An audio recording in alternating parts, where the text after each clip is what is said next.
pay no attention to the man behind the curtain here. He's going to bring up our slides kind of to remind us what to talk about. He and I are going to wanted to kind of do this one a little bit more together and in a little bit more collaborative nature, the way we are actually in the office. And it's kind of tough because we haven't been together to really double team anything in a good while, right? And sometimes, anyway, so it's been kind of tough, right? I miss you, buddy, right? That's the way, I mean, Paul and I work really well together, and that's been a good thing. We kind of have one mind, and we play off each other very well. Yeah. So we thought we wanted to bring a little bit more. We always say it's a little like click and clack. I don't know if you've ever heard that podcast, but it's like two brothers getting together and essentially talking about cars. And we do the same thing, except we're talking about Issuetrak for the most part. Yep. Now, what we wanted to do is I'm going to kind of act as a moderator, and Paul's going to actually take you through some of this. So, Paul, you may want to pick up the screen share here and see if you can do some of that. Or do you want me to walk through them? I want you to walk through it, but I'm going to take over my screen when appropriate. Okay, right? That's fine. You can take remote control, as a matter of fact. Oh, I can, can't I? Yeah, you sure can. So it's me and Paul are going to be this. So we're going to start with 11.13, and 11.13 is actually the current release of Issuetrak. So we had some security updates with that, and we had some authentication identifiers and some session timeouts. So Paul, take it away. So I was going to start with talking about the security updates, and security updates. This is not something that you really are going to see in the front end of Issuetrak. However, there are things that affect all of us and our usage of Issuetrak, especially if you're using the CSRF security setting, right? Cross-site request forgery protections that are built into Issuetrak. And previously, we didn't have a very robust system for doing this, but we have hardened that system and improved it, so we have much better security controls for cross-site request forgeries. And I'll show you where to turn that on if you're ever interested in enabling that, or if you were like, well, my IT guy told me to turn that on and I didn't know how. You go into security and you enable it right here, cross-site request forgery. And we've increase the minimum size of the cross-site request forgery cookie, and we change it now for every page change in Issuetrak. So we're not recycling those; we're getting new ones all the time, and it really makes it much more secure. It really uses modern protections against CSRF. And again, if it's a little bit over your head, don't worry about it. It's over mine too. Yeah, I didn't want to go too deep into that because it's not something you're going to see. And really, unless you've been told to worry about them, I mean, cross-site request forgery, I don't know. I don't know how often you guys are going to see it. These days, unfortunately, we live in a security world, and most IT managers say turn it all on, no matter what. So, but anything on this particular page can have an effect on how your users work with Issuetrak. So we try to give you in the help center some information about it, but it's the best way in order to increase your security scores with the site. All right. Okay. The next thing I wanted to get into here were the authentication identifiers. Now those of you that have been long-time Issuetrak admins and are working on your own on-premise site, or even you folks that are in cloud and have Active Directory authentication, you guys kind of know when you set somebody up to use Active Directory authentication, or you enable that for your site, that means that your Active Directory, your domain is controlling the user ID and password for users. Now, for the rest of you that aren't doing that are just using Issuetrak, it's not that big a deal. So you guys, you can take a nap for a minute while I kind of talk to the other folks here. And what I wanted to do, I wanted you guys to see, now in the past, we've had the ability with a checkbox. So we only had two ways of doing this. We had either Issuetrak authentication, where your user ID and password are stored here in Issuetrak and managed here in Issuetrak, or we had Active Directory authentication, where your user ID might be stored here, but your password and everything that's stored and managed off in your domain, off in Active Directory. And we had a checkbox to show if you had alternate modes of authentication enabled, which we only had one, right? So all we needed was a Boolean to say, hey, you're using that other mode of authentication, which is Active Directory. Well, Issuetrak, in the future, what we've done is we want to leave room so that in the future we can have more than 2 modes of authentication, right? And right now, so we've changed this to a drop-down. And it's not the idea that it's a drop-down that's such a big deal. It's the fact that we might add more options to that drop-down. That is the big deal here, right? So in the future, this may say something like AD federated services, or this could say something like Google authentication, or this could say something like log me in, use Facebook authentication, right? We haven't committed to the exact types of authentication we're going to use yet. However, this leaves us room to go there, right? What if you had a user that wanted to use SAML authentication, right? This leaves us a place to include that with the product as we figure out other types of authentication to use. And what we're doing is using what a lot of developers do now. We're building toward future. We're kind of making changes that you may not have a lot to change to now, but it gives us room to expand. Right. If we'd have just put another checkbox in here, it wouldn't have done much. No. But now it's saying, okay, let's set the stage for something to come. And of course, Dan, and in the way he's looking at things, is that's exactly as Paul mentioned, going to things like federated services or other essentially more modern ways of authenticating users. So that's a great change that we're starting to make now. It's huge. It's huge. The other one, which is really kind of has been undersold here within the walls of Issuetrak. Well, we're not all within the walls of Issuetrak anymore, are we, Mike? That's true. But the other thing that's kind of been undersold until Dan told me what we actually did is the session timeout settings. Now, this is what I was talking about earlier with the polling interval, right? In Issuetrak, in your IIS server, there's a polling interval where it actually checks to see. So if you have a connection that has not received any packets, has not received any activity, there's been no update across that connection with your web server, it checks every so often to make sure that, hey, are you still there, right? And that's called a session timeout in web server language, right? So it means if you're sitting viewing an issue, so what does that mean to the person using Issuetrak? Well, you go and just view an issue, right? And you're making notes off of that. You hear, I'm gonna take notes. I'm gonna call the guy. Hey, you called and I have this issue and blah blah blah, right? If you sit for too long on that static issue page without updating anything, without going to another page, without changing anything about what you're looking at, right? Say you go to a report. Could very easily happen with a report, right? You're reading the lines of the report. You're answering things within that report, but you're not making any changes to Issuetrak. So you're not sending any packets back to that web server. You're not sending any activity back to that web server. In the past, that session timeout, that idle timeout time, was set at the web server level. So you had no way of knowing how often you had to do something to keep your Issuetrak login alive.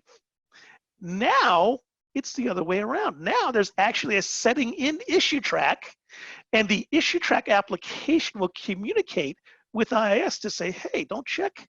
It's not time for you to check yet, right? That's a big deal for us, kind of. So you can set that session, that idle timeout, right here in the system settings. And you're looking at it, I'm sure everybody's kind of noticed it by now.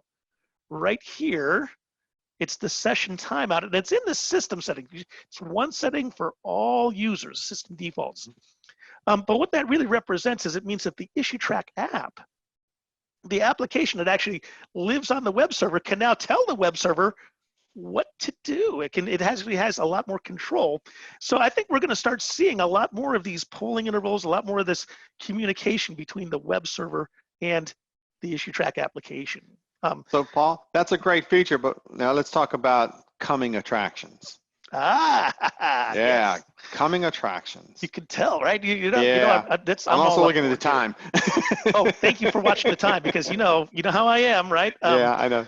So what I wanted to get into, this is 11.13 site, the IT training is. Yeah, you need to go to CS. Yep, and CS is an 11.14 site. Now we are in, we do have to say a word here about what I'm going to show you, right? It's not available for release yet. We are in internal testing. Very obviously, right, we have some code that we've applied here, but it's not ready for you guys yet. We're still trying to find problems with it, right? Really, I haven't thrown myself at it yet. So, I think I'll be able to find one or two things, but hopefully that won't slow us down. And this is this week new, so this is very new. You may not get this for another month, so we'll see. But we want to show you exactly what was in it because it has some exciting things. So the big thing that we've changed, one of the most often requested features has been round robin assignment. And boy, have I got a feature for you, Mike. And you guys out there listening, right? Round robin assignment has come to Issuetrak. Now, you do have to tell Issuetrak that the group you're creating is a round robin assignment group, and it's only for agents. And you have to have some agent users in that group.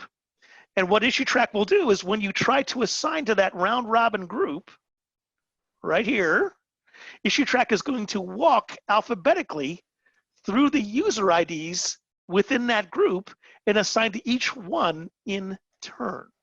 So you can see I've got more than one user. I just clicked on the user list here, right? We're going to start by trying to assign to account manager, then to admin, then to administrator, then Ashland, and so on and so forth. I'm going to hit the back arrow and show you the actual setting that makes this happen. So we need to let Issuetrak know that this actually is a round robin assignment group, and you can see it right there. There's the checkbox. Mm-hmm. So what does that mean, right? How does that actually look? Well, let's assign an issue to that, right? Hey, Paul. Not everybody understands round robin. Can you explain the need, why it's been a feature request? I'll do it while I'm walking to an issue here. So thank you, I appreciate it. The idea normally with Issuetrak in the past, up till this point, up till this very day, if you wanted to assign something to one person, you had to assign it to that one particular person. You had to know who it needed to be assigned to, period. And there's a very big need for, hey, I know one of these guys needs to get this issue. Whoever's in line to get it next needs to get this issue. In that case, that's round robin assignment. That means you don't know who's supposed to get it. It's one of these 6 people or these 20 people or whatever. And we just want to walk through that in turn and assign the issues out through that list. Mike, anything to add about? Yeah, the round robin now, you don't want to think about this as load balancing. Some people use the terms load balancing. It is different. Load balancing looks through the number of issues assigned, and then it goes, okay, who's got the least, and then adds the next issue. This is more like you're getting, and we made an example this morning. You take the mass update feature, you assign it to a round robin group. It may go through 50 issues, and it's going to take those 50 issues and assign it to, say, 5 group members, and it's going to give them 10 issues each. So round robin is nothing more than going through a loop of items and then hitting the next one in the list. So you just don't have to track it. It's what happens. So it makes it a nice way of doing something like mass change of issues, or to put it into a group assignment like incoming email and just assign it out as it goes along. So one person doesn't get everything as a member of that group. Or with the business rules, right? Or with the auto assignments. Auto assignments. This is auto assignments, hand-built for auto escalations. assignments. Exactly right. So any of those capabilities will work well with this feature. I've got my issue assigned to the, the IT group, right? Mm-hmm. Now I've hit add note. Let's give it a second. There we go. And I'm going to scroll down to to the IT technician, pardon me. There we go. Of course, I'm playing havoc with your mouse, aren't I, Mike? Sorry, sir. I'm trying to go one place and the other, so I'm taking my hand off the mouse. So there we go. There's the group that I created. That's the one we just looked at with the round robin assignment settings set. Mm-hmm. And we just got done telling you that all of the automated modes of assigning issues work with this round robin assignment, but so does the manual assignment. So there we go. I filled it in. Now, when I click update, it's going to assign this issue to the next user in that list. Now, what that means, though, is that as things work today, some people will use groups as queues. So they'll assign it to the queue, and then someone will go ahead then and go to the issue and assign it. So if you have that existing and you're using a round robin group, you may have to create a new group, one for round robin assignment and one for queue use. So it just depends on how you're going to use the system. Our suggestion would be is to use something in the group name to identify this as a round robin group, just like Paul did with the naming convention for this group is called round robin. So you may need to identify something because you may have a network group and a network round robin group. So just be aware of that as you're going forward. It's never going to hurt you to have a good naming convention. Let me Exactly put it that right. way. Been useful RR, many maybe times. whatever makes sense. Okay, what else have I not talked about, Mike? Go back to the, let's see, let me take over for a second. All right. And let's take a look at our new capabilities list here, if I can find it again. Clear password change. Let's do that one. Let's do the clear password change. Yeah, we'll go to clear password change options because that's something that's confused a lot of people, and then we'll come back to the list here. That's a good one. It's kind of a gotcha. I'll take your mouse here. Yep, go ahead. And see if I can. There we go. And what's come up with this is we've had a lot of support issues that have been confused about the password change that we made in Issuetrak many months back. So this has been a while back that we've actually had that form changed, where we went to an email component to change password, and there was one of the options that confused people, and this was going to address it. And I'll give you a little bit of history. I think a lot of it has to do with how a lot of passwords are done. Where you have to go in and enter your old password in order to change a password. And the wording conventions in the change password just confuse people. So what we did was we updated. So Paul, what's the updated look like? So here's Ashlyn's account, and I'm going to reset her password for her. Now, she's not here to say, no, don't do that, right? Thank God, right? Yep. And what you see is that we just cleared up the wording. I mean, so now you can see right here, I come over and I'm giving Ashlyn's new password. I've got to retype that new password that I'm giving Ashlyn. The one that's really changed, where we really changed it, other than just moving it to the other side of the screen, is now it says authorize password change and enter your password. And that was the part that wasn't very clear previously. I don't even, the wording is not coming to me right offhand, but it said something like authorize change, right? It really didn't say enter your password. So it just wasn't clear what to do. You could come to this page and try it over and over again, and it wouldn't work. It was just kind of a gotcha before. Whereas now we found a nicely laid out solution to that gotcha, what I call a gotcha. And I think the word your in here, enter your password. So it should be your password, not the person, not Ashlyn's password. And that's what was confusing people. People thought they had to provide Ashlyn's current password in order to authorize the change, but that's not true. However, our best practice is not to use this, isn't it, Paul? Right. Really, the way you should change passwords whenever possible is to go ahead and just send an email. If you use that option instead here, and of course, Ashlyn may not have an email address in her profile in here. That's why it's not showing up. But it could be a situation. Always email to users when possible, because you don't want to be in the password change business unless you absolutely have to. Let the user change their own password. They'll remember it a lot longer if they set it rather than you setting it for them. Now, Paul, one of the other new things that we have in this particular version has to do with the incoming email box and that new option for inactivity. Right. So let's show them that, because that, again, could be a precursor to something coming up in the future. That's right. That's we hope. right. We'll see. This, once again, you know, I was talking about how the Issuetrak application can talk to your web server now and send, you know, get some, there can be an interchange of information there. Well, we can also turn on and off some of the services that go with that, right? Like incoming email.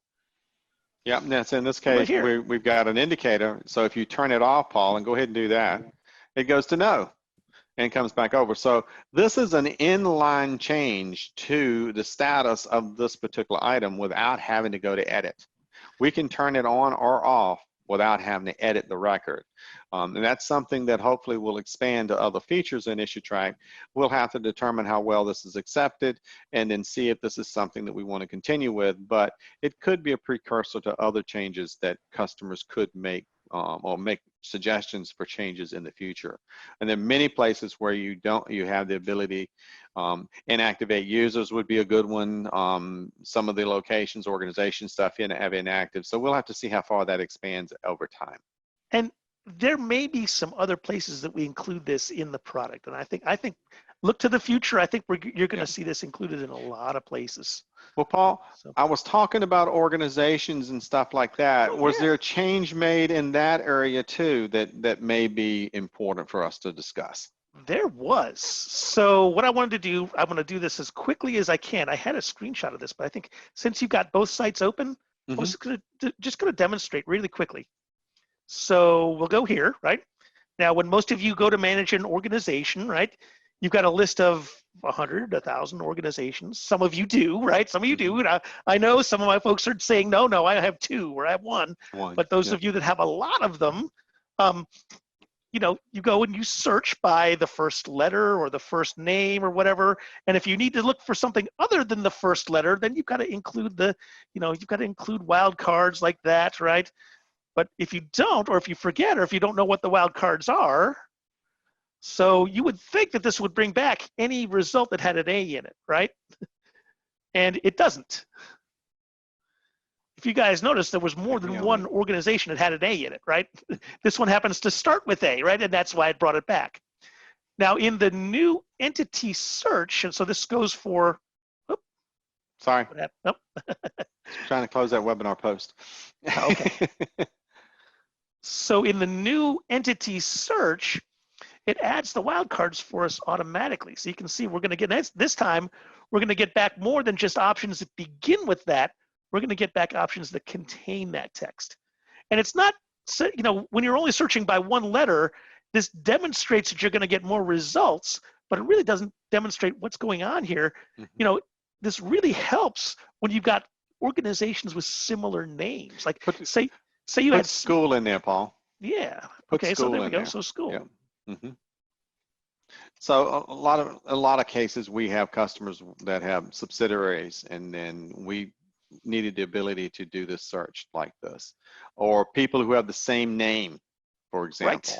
So if you want to do name and first name, last name, display name, something like that, you couldn't do that. So not only here, but it does expand across most places where you have the what we call the entity searches in here. So users will be included, locations will be included. I haven't tested groups yet, I haven't so I'm tested not sure group, about but that. it's supposed to be included in groups as well. Yeah, so that's going to be an important piece that's going to be added in here. So what else have we got, Paul? Okay, now that's a lot, right? That's a lot right there. There's more, right? I could have sold things, right? But wait, there's more, right? 15 minutes was not enough for this, right? It just wasn't. There's no way, right?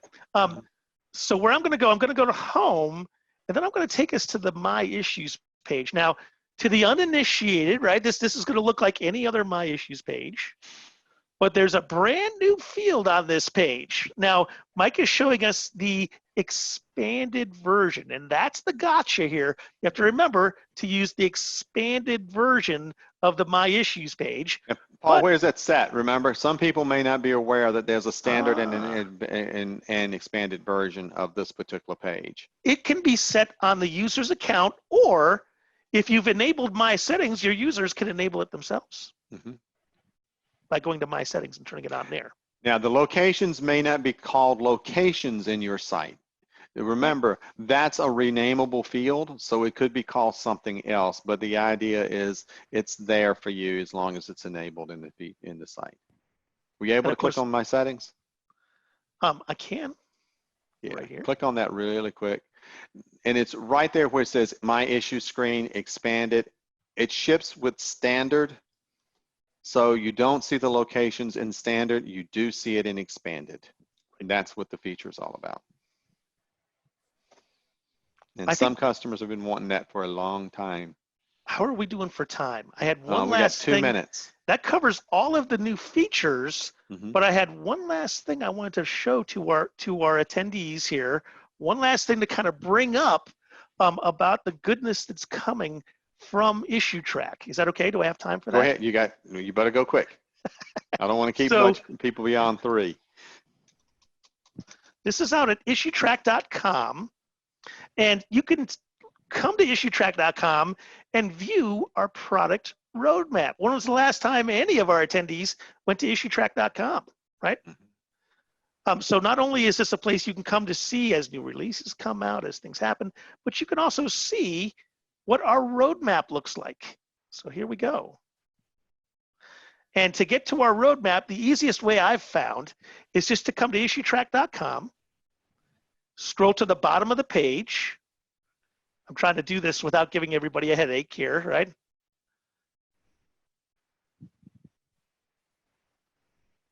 And there's the product roadmap, right? I just scroll clear to the bottom and click on product roadmap.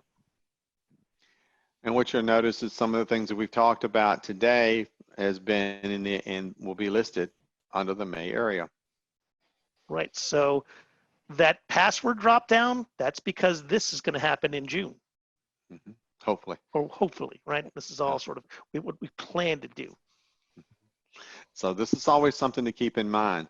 Paul, one other thing while you're here, can you go to the resources section and let's show you where where the recordings for these webinars are actually stored too. We'll kind of give us on stuff. So all you have to do is go to resources. For that, you don't have to scroll to the bottom of the page. You just come to Issuetrak.com, go to resources, and then on-demand webinars. And what's nice about this is that our marketing department has graciously gone in here and broken these up into the segments that we do them in. So you'll want to have a 1 hour, a 30-minute, and normally you're going to have a 15-minute product update, but we kind of went almost 25 with this one. So I think this one's going to be a little longer. A little bit longer.